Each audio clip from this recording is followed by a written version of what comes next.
I always say on this show, 2 or 3 minutes can change your life. And it has. And maybe this time it's going to be you. Known for shaping the careers of global stars, Simon Cowell's money did not just come from television, but from deals hidden deep within the entertainment industry. Now, news of what will happen to this fortune has left many emotional.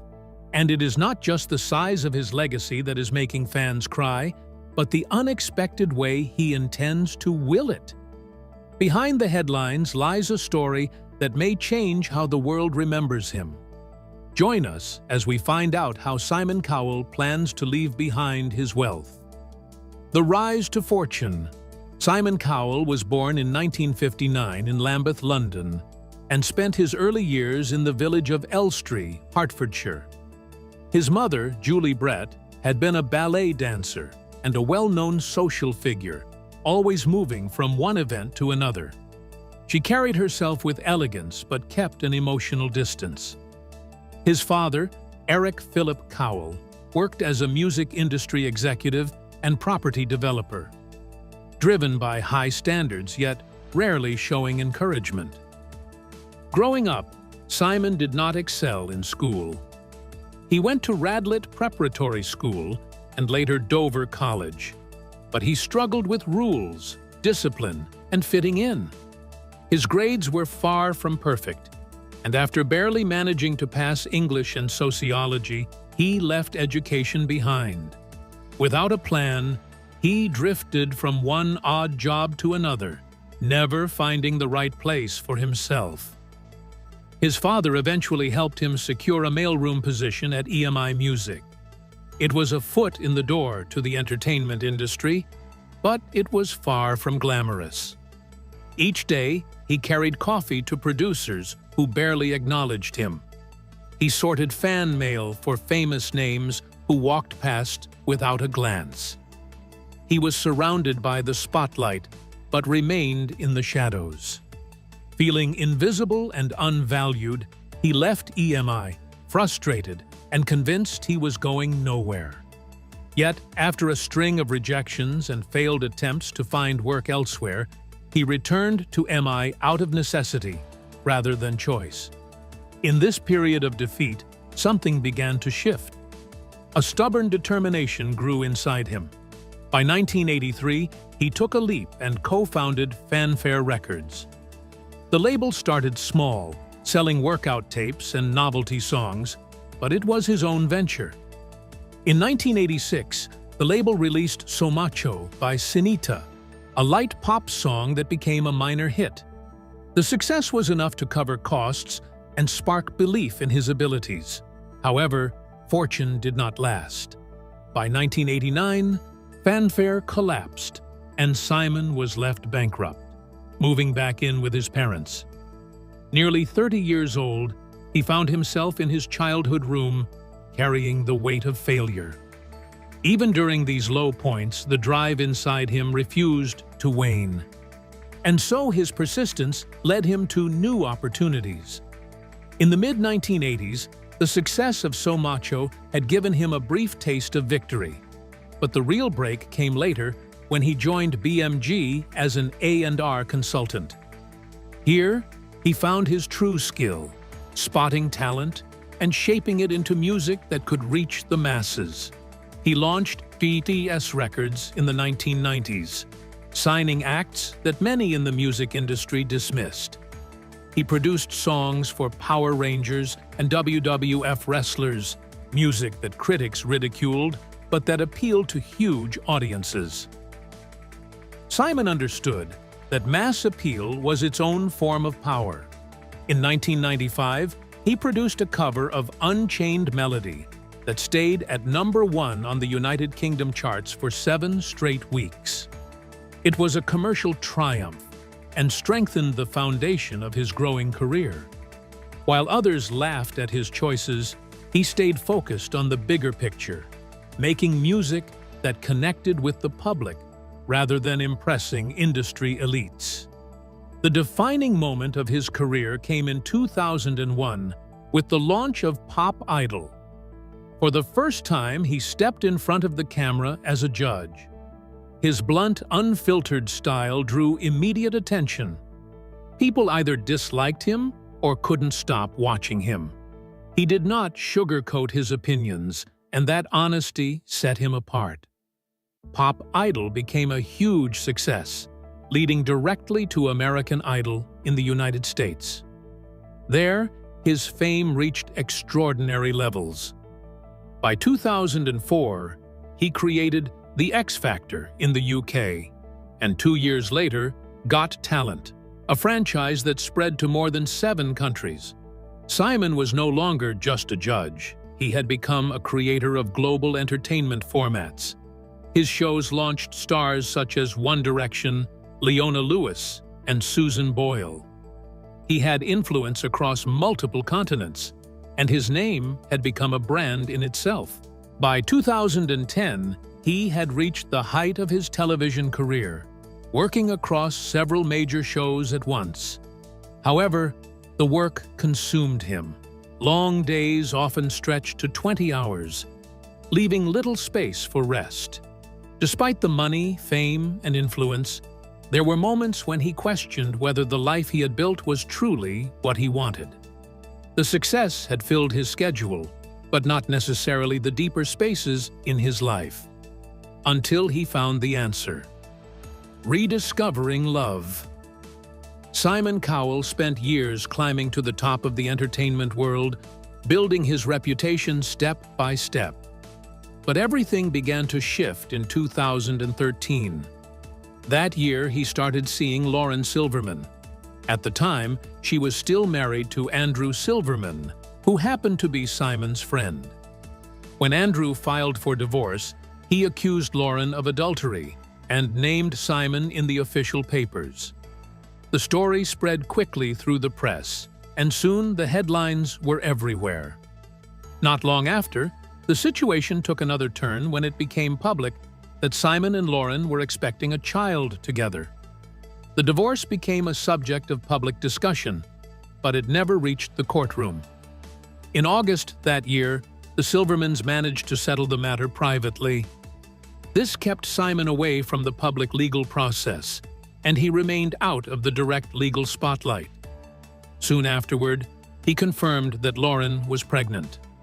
Then, on February 14, 2014, their son was born. That moment marked a major turning point in Simon's life. It wasn't just about welcoming a child, it was about looking at life through a completely different lens. For years, Simon had never thought about becoming a father.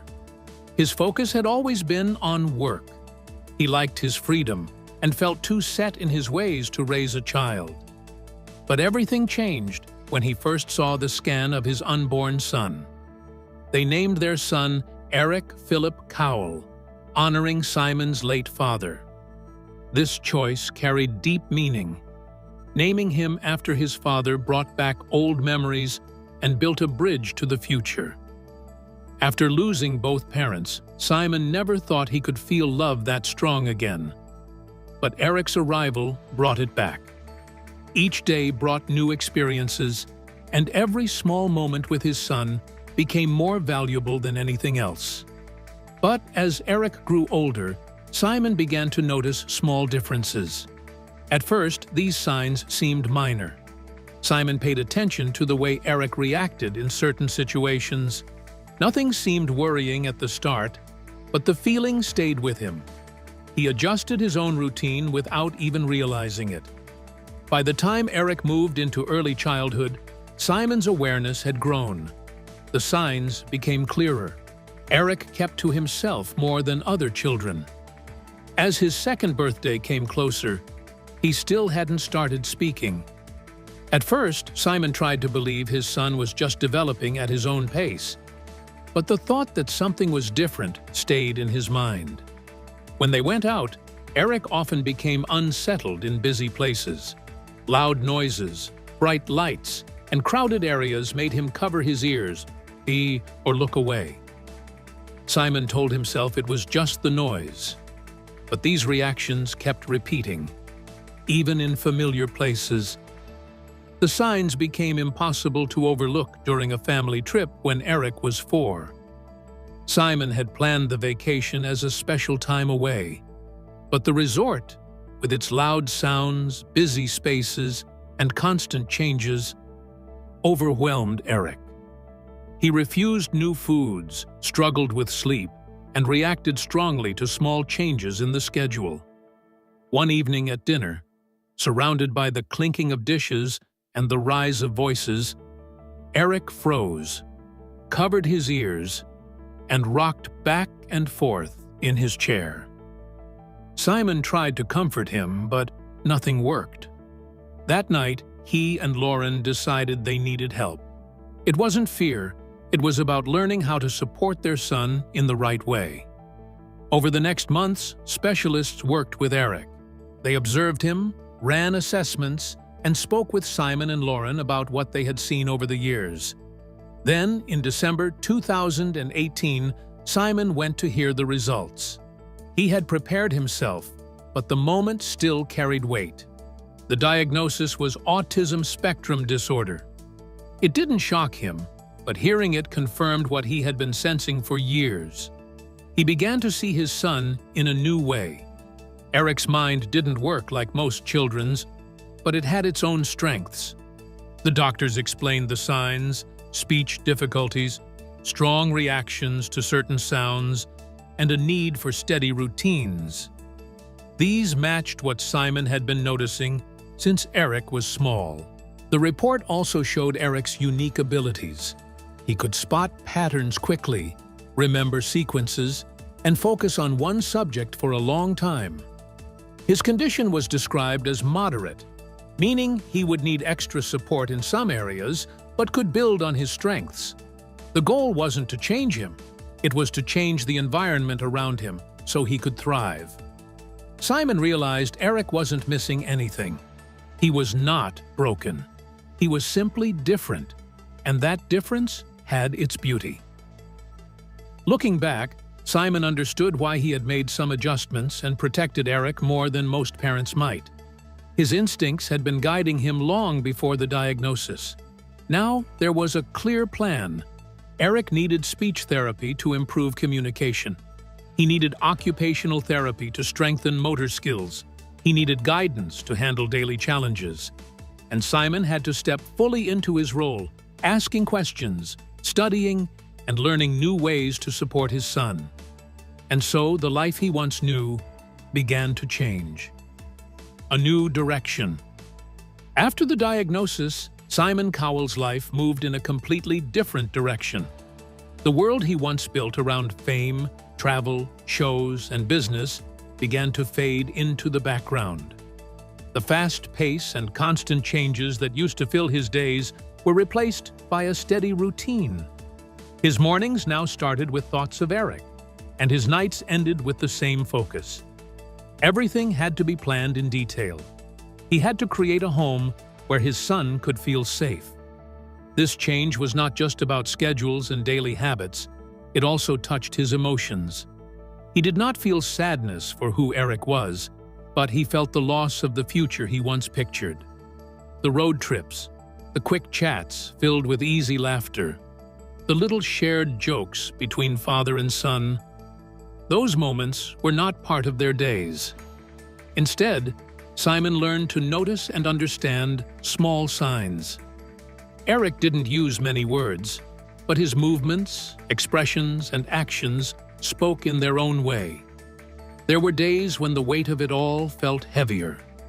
Loneliness crept in, especially when he realized how few people truly understood what he was going through. Even those close to him could not fully see the pressure behind every choice he made. Late at night, he would sometimes sit in Eric's room, watching him sleep. In those still hours, the responsibility seemed larger than anything else. When people asked questions, he gave short answers. Eric's life was not something for strangers to judge. Simon knew the world might not always treat Eric fairly. Not everyone would take the time to see how special he was. That thought never left his mind. It pushed him to keep building a safe and loving space where Eric could grow stronger, no matter how the outside world chose to see him. As 2019 moved forward, whispers and speculation about Eric slowly started to appear online.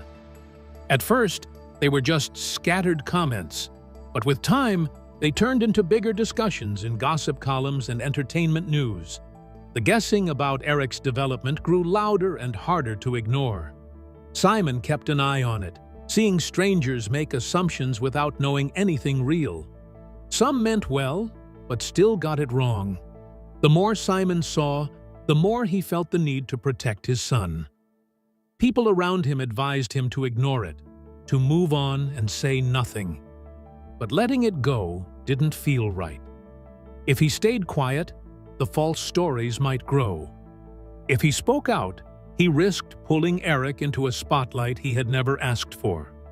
The choice weighed on him for weeks.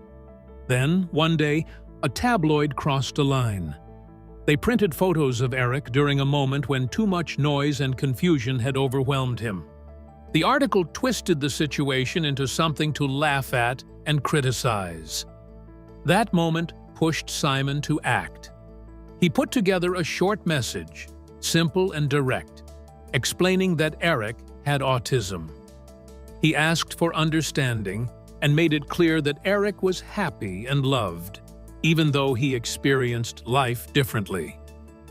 News outlets turned Eric's diagnosis into a headline. The public began shaping his story without permission. Simon found himself fighting on two fronts, keeping Eric's personal life safe, while also using his platform to spread better understanding. He spoke at events and gave interviews, sharing the importance of early help, strong support, and kindness. He made sure to keep Eric's own journey private, knowing that openness could invite risks when the public didn't always respect boundaries. The hardest part was seeing some people treat autism as a problem to be solved instead of something to accept and embrace. Still, there were good moments. Parents told him that hearing his story gave them strength. Advocates thanked him for speaking out. Teachers and therapists said they felt encouraged. These moments helped him keep going. He saw that, even though the path had been difficult, he had managed to help others feel seen. Piece by piece, he learned to see life through Eric's eyes. He no longer measured fatherhood by the same rules. Instead, he found it in small victories, shared glances, and the steady bond they built together. His life no longer ran on the unpredictable energy it once had. It now moved to the rhythm of Eric's needs. And in that new rhythm, Simon found a strength he'd never known before.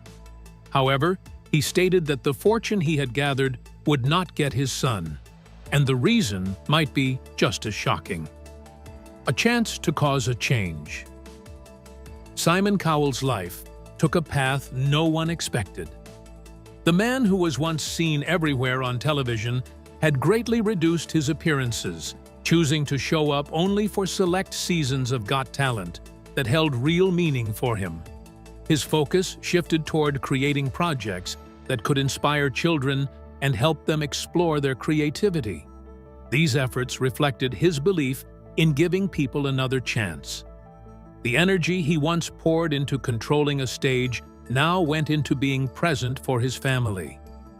Simon's home base was his grand $15.5 million estate in Beverly Hills, where he lived with Lauren Silverman and their son, Eric. But his lifestyle was spread across several properties. A $24 million beachfront mansion in Malibu stood as one of his most prized homes, along with a luxury apartment in Manhattan's Upper East Side and a historic mansion in London's Holland Park. Each place seemed to hold a different chapter of his life, from the fast-living days of his past to the more thoughtful life he now embraced. His garage still carried reminders of the man he used to be. More than 20 supercars were kept there, including a Bugatti Veyron, Rolls-Royce Phantom, Ferrari 575, Bentley Azure, Jaguar Eagle Speedster, and Aston Martin Classics. These machines had once been objects of obsession, symbols of a life built on style and power. Now they mostly stayed parked, no longer the center of his attention. By 2025, his fortune had grown to an estimated $600 million, built mainly from his hugely successful television franchises like The X Factor and Got Talent, along with his earlier role in American Idol and music ventures through Psycho Entertainment. Even without his full presence on television, Simon still brought in around $45 million each year through appearances and royalties. But money had lost its place as the final goal in his life. One of his most surprising decisions had nothing to do with television, but with how he planned to handle his wealth. He made it clear that he would not be leaving his fortune to his son. His belief was that Eric should build his own path and learn the value of hard work, just as he had done. This choice stirred both admiration and criticism from the public. But for Simon, it was about passing on values rather than possessions. Instead of keeping his riches within the family, he planned for most of it to go to charities dedicated to helping underprivileged children. The decision reflected his own memories of trying to find his place in a world with high expectations. To him, the greater gift was to create opportunities for those who had little to start with. This shift in focus showed a man no longer chasing fame, but working to shape a different kind of legacy. His reduced time in the spotlight was not about retreating, it was about choosing where his energy went. The man who once held control from the judge's chair now put his efforts into school fundraisers, child welfare campaigns, and evenings spent at home instead of on a set. The applause of television audiences no longer drove him.